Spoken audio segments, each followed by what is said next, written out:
Salam, salam. Amin yatıb.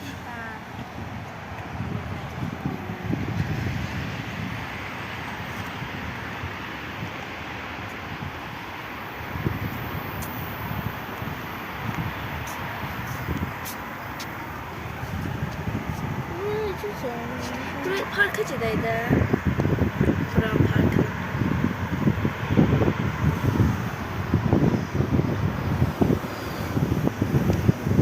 Mərkəzi park. Hə, davay, gəlin.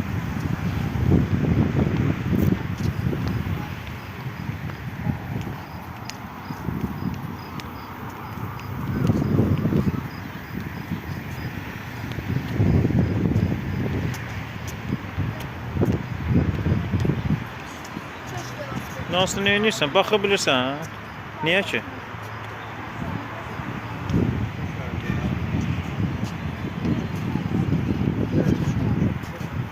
Aşağı çayır, ya. Aşağı çayxana.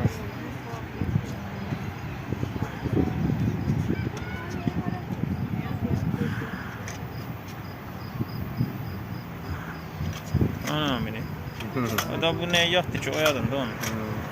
Ziyaret satına kimi gəlir.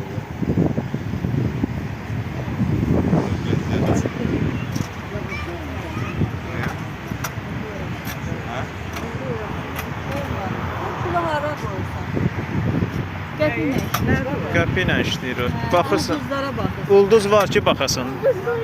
Ulduz yoxdur, nəyə baxacaqsan?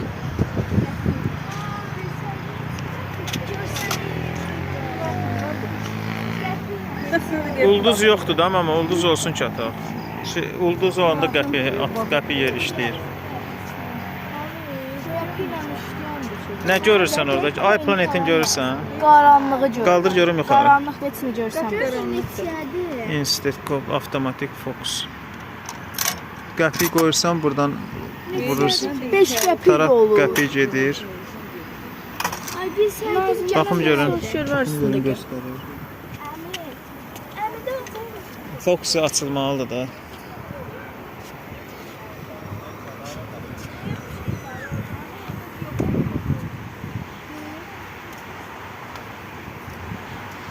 Gəlin düşək aşağı, gəlin.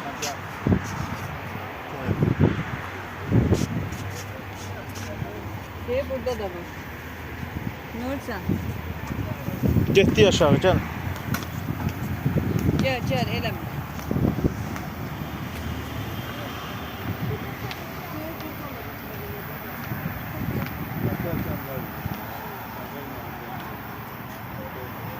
Maşına qoysan. Oturun görün. Mama oturun mama.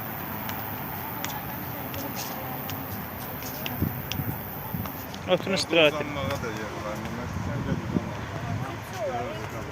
Gel buraya. Harda?